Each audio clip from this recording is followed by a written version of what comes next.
Assalamualaikum warahmatullahi wabarakatuh. Nama saya Nabila Putri Handayani, NIM akhir 111, jurusan Pendidikan Guru Madrasah Ibtidaiyah. Nah, di sini saya akan menjelaskan tentang deskripsi benda, karakteristik, perbedaan contoh kata benda konkret, dan contoh kata benda abstrak. Pengertian dari kata benda yaitu jenis kata yang menerangkan nama benda atau segala hal yang bisa dibedakan konkret, abstrak, bernyawa tak bernyawa. Konkret yaitu yang benar-benar nyata, terjadi, faktual, dapat kita lihat melalui panca indera kita. Abstrak yaitu lawan dari kata konkret. Kata benda ini tidak bisa berwujud oleh panca indera kita. Contohnya kata benda konkret yaitu ibu membelikan sepatu baru untuk kakak. Yang kedua, Dina mempunyai handphone terbaru. Dan yang terakhir, buku tulis disimpan di dalam lemari. Nah, contoh dari kata benda abstrak yaitu mentari pagi sangat indah bila dilihat dari bukit pegunungan. Yang kedua, murid yang malas belajar akan mendapatkan nilai yang buruk. Dan yang terakhir adalah keimanan seseorang tidak dapat dilihat. Yang kedua, ada identifikasi diri. Di sini menjelaskan diri sendiri, keluarga, dan kerabat. Nah, di sini ada perkenalan. Pada materi ini diperlukan untuk anak kelas 1, yang dimana pada awal masuk sekolah dia akan memperkenalkan diri sendiri. Adapun yang akan diperkenalkan yaitu nama, umur, rumah, nama keluarga, dan hobi. Selain memperkenalkan diri, materi ini juga membahas gelar-gelar kekerabatan loh, dan juga terdapat pula memberikan gelar-gelar untuk seorang yang sudah menempuh jenjang sarjana. Dan materi selanjutnya membahas kalimat sapaan. Pengertian kalimat sapaan merupakan kalimat yang sering digunakan pada kehidupan sehari-hari bila mana bertemu dengan kerabat atau orang yang kita kenal. Nah, di sini ada jenis-jenis kalimat sapaan. Ada 3. Yang pertama, sapaan gelar, sapaan pejabat, dan sapaan profesi. Faktor kalimat sapaan adalah situasi, status sosial, usia, hubungan kekerabatan, dan hubungan keakraban. Dan yang terakhir, fungsi kalimat sapaan. Fungsi kalimat sapaan mempererat tali silaturahmi agar mengenali satu sama lain. Contoh kalimat sapaan yaitu seperti selamat pagi Hel, selamat pagi juga Dok, bagaimana keadaan kamu? Alhamdulillah, aku sudah agak membaik Dok. Selanjutnya membahas materi dialog, prolog, dan epilog. Dialog adalah percakapan yang dilakukan oleh 2 orang atau lebih. Kalau prolog adalah pembukaan dalam pertunjukan sandiwara atau bagian naskah yang ditulis oleh pengarang diawali cerita. Dan epilog adalah bagian penutup pada karya sastra atau sebuah cerita. Selanjutnya membahas jenis-jenis petunjuk membaca.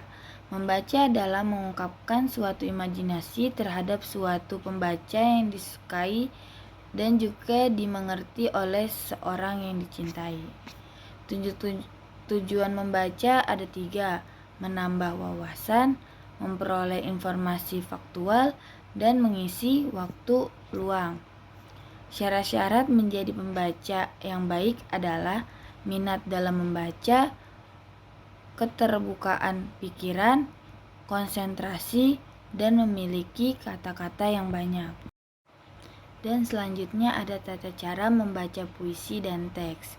Pengertian dari puisi adalah sebuah karya sastra yang memiliki bentuk bahasa yang khusus. Tata cara membaca puisi yang baik dan benar yaitu perlahan, fokus pada nada irama, perhatikan tanda baca, Perhatikan struktur puisi dan makna dari puisi tersebut. Pengertian dari teks adalah teks merupakan suatu tatanan dari kata-kata yang digunakan untuk memberikan informasi dan menjelaskan makna sebagainya.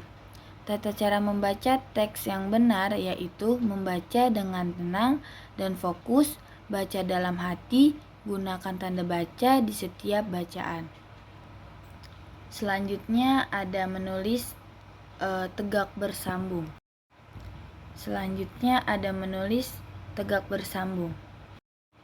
Penulisan tulis sambung merupakan gaya tulisan tangan yang huruf-hurufnya ditulis bersambung bersama dengan cara yang mengalir. Umumnya dimaksudkan agar menulis lebih cepat. Manfaat menulis tegak bersambung ada 3. Yang pertama, meningkatkan koordinasi motorik. Yang kedua, meningkatkan konsentrasi. Dan yang terakhir, meningkatkan kemampuan membaca. Selanjutnya di sini ada parafrase. Parafrase adalah bentuk pengungkapan kalimat suatu kata, bahasa, kalimat, atau pernyataan dengan menggunakan diksi yang lebih sederhana.